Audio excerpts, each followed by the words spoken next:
Граница нарушена, военные прорвали кордон, сотни бойцов зашли в приграничное село и пытаются там закрепиться. Тревожные новости с рубежей об ожесточенных боях и похищенных людях. Получится ли предотвратить прорыв вглубь страны? Зеленский вышел со срочным заявлением. Это уже не просто слова. На столе лежат готовые черновики документов о завершении войны. Что за секретный блок против вторжения прописан в бумагах и почему Майами стал точкой невозврата для дипломатии? Толпы протестующих у здания парламента и требования отставки правительства. Зажигательная, горячая фаза. Русский корабль идет на дно. Еще -1 и еще одна паника в порту. Власти молчат.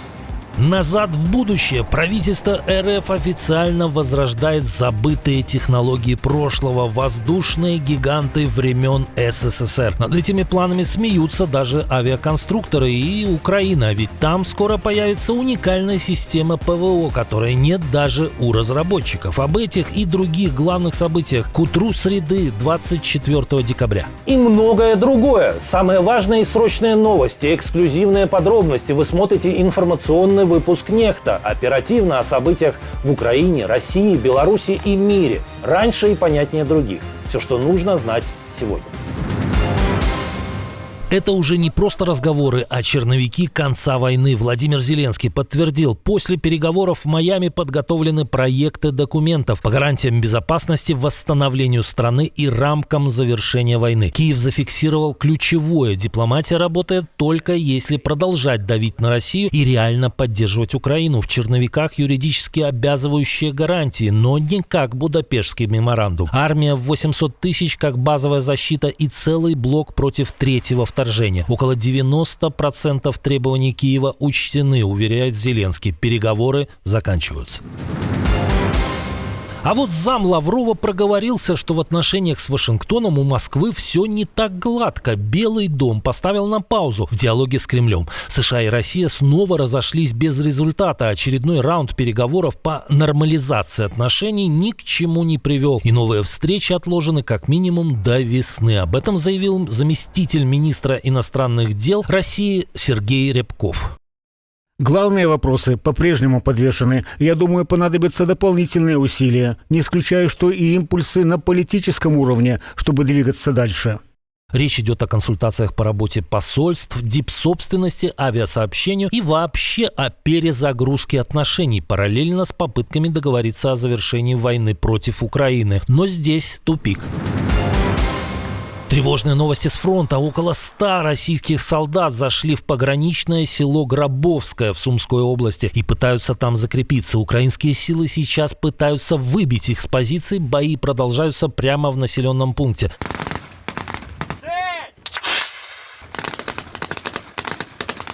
В понедельник оккупанты похитили там 52 мирных жителей и взяли в плен 13 украинских военных. Ситуация на этом участке границы остается напряженной. Зато под Добропольем ВСУ устроили с захватчиком мощную демилитаризацию. Разнесли в хлам 4 моторизованные колонны россиян, которые шли на прорыв. Оккупанты использовали 24 единицы техники. В этот раз враг задействовал свои максимально зашитые танки-сараи. Эти зашитые танки пришлось изрядно поковырять, но их все же остановили и сожгли. А затем рыцари один за другим выловили растерянных российских штурмовиков. Взрыв и столб дыма над городом. В России сгорело еще одно судно в Нижнем Новгороде. Крупный пожар вспыхнул на территории Борской судоремонтной компании. Очевидцы сообщают, перед возгоранием слышали взрыв, а черный дым было видно из разных районов города. Официальные причины не названы, данные о пострадавших не поступали. А вот что стало причиной этого пожара, пока вопрос. Как думаете, это длинные руки украинских спецслужб, желание кого-то получить страховку или обычная бесхозяйственность? Делитесь версиями. Украинское ПВО показало накануне чрезвычайную эффективность своей работы. Из 35 крылатых ракет были сбиты 34. ВСУ признали, что почти все эти цели были уничтожены пилотами F-16, а не патриотами. Но Украина скоро получит кое-что лучше, чем американские комплексы. Уже в 2026 году воздушные силы ВСУ станут первым оператором французских SAMP-TNG. Это системы ПВО следующего поколения, которую во Франции Франции и Италии только вводят в строй. Производитель фирма Thales подтвердила, первые поставки запланированы именно в следующем году, и Украина получит эти комплексы сразу после стран-разработчиков. Речь идет о 8 батареях, а это 48 пусковых установок. Сам PTNG считают более технологичным, чем Patriot. Он лучше работает по баллистическим целям и рассчитан на войну высокой интенсивности, именно ту, которую Россия ведет против Украины.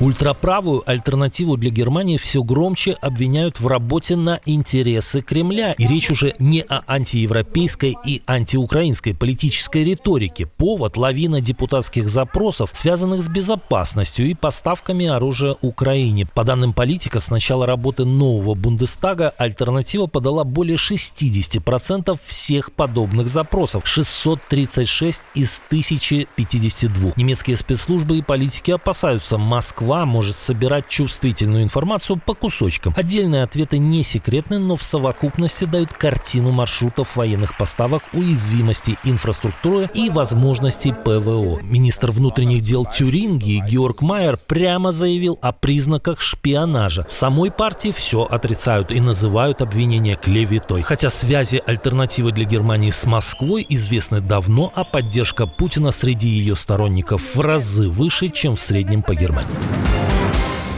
Ну что, мы собираемся нападать на Европу, что ли?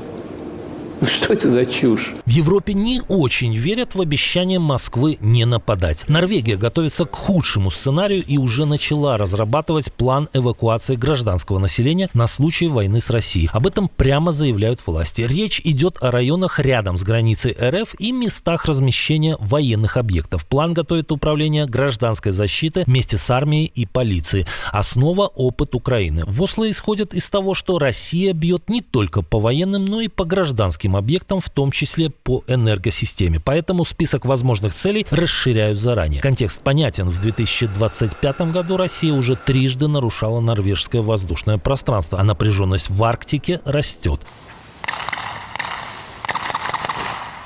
Армия Норвегии, кстати, тоже готовится постоянно. Правда, похоже, эти парни отступать не планируют.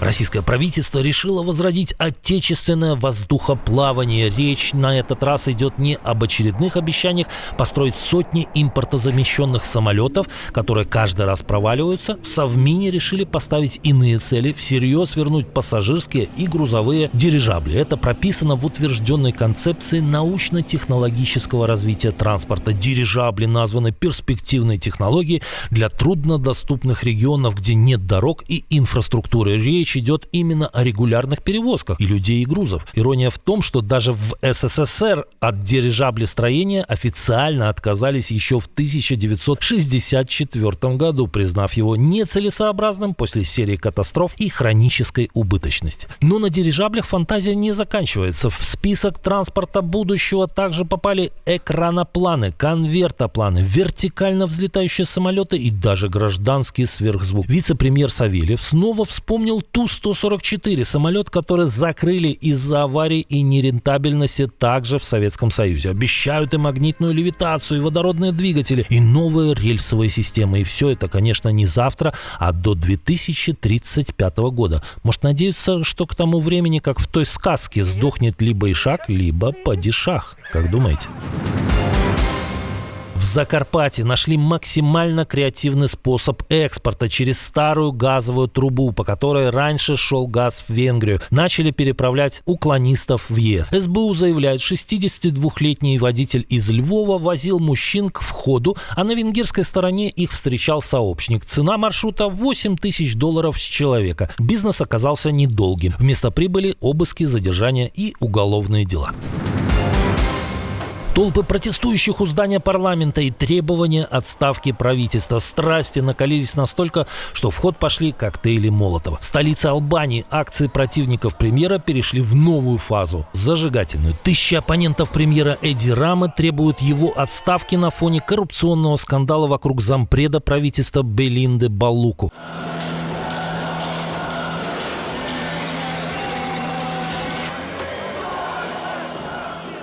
Антикоррупционные органы обвиняют политиков в махинациях с ключевыми контрактами. Речь идет о миллионах из госбюджета и проектах, от которых зависит столица. Она все отрицает, а премьер Эди Рама, находящийся у власти 4-й срок, прикрывает соратницу. Особенно иронично после его недавних обещаний победить коррупцию с помощью искусственного интеллекта. Мы дошли до предела. Речь идет о предполагаемой краже десятков и даже сотен миллионов евро. Я не знаю, что еще можно сделать. Я не знаю, есть ли где-нибудь в мире, где человек в подобной ситуации продолжает оставаться у власти. Ох, мы, кажется, можем подсказать адреса.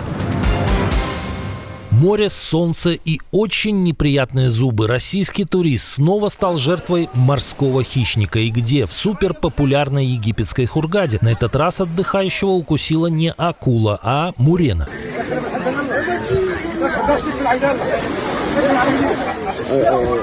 Очевидцы вызвали скорую. Мужчину срочно госпитализировали, агрессивную рыбу позже выловили, запихнули в мусорный пакет и вывезли в открытое море. Укусы мурены крайне болезнен, а жертва получает порцию токсинов из пасти. Обычно они держатся на глубине, но это нападение было у самого берега. В начале декабря на Мальдивах было зафиксировано 2 случая нападения акул на россиянок. В оккупированном Крыму нормальный мобильный интернет, похоже, не планируется вовсе. Назначенный Москвой глава полуострова Сергей Аксенов предложил жителям просто смириться, заявив, что ограничения нужны для безопасности. На практике это означает блокировки WhatsApp и Telegram по линии Роскомнадзора и жизнь без привычных сервисов. Крым фактически отключили от мобильного интернета до победного конца. Но раз вы смотрите «Нехта», вы сможете обойти любые блокировки. Когда происходят большие события, самое страшное не то, что случается. Самое страшное — не знать, что происходит. Не иметь связи с родными, не видеть новостей, не понимать, что делать и куда бежать. Next Step VPN, который мы запустили для вас, нужен не только для галочки и не только для обхода блокировок. Он нужен, чтобы в любой момент у вас была связь, информация и доступ ко всему, чтобы вас нельзя было выключить одной кнопкой. Next Step VPN. 2 клика, и вы всегда на связи. Отдельное спасибо, что досмотрели до конца. Спасибо за ваше доверие. Жду развернутых комментариев, лайков и репостов. Это важно, чтобы нас становилось больше. На этом пока все. До новых встреч и хороших вам новостей.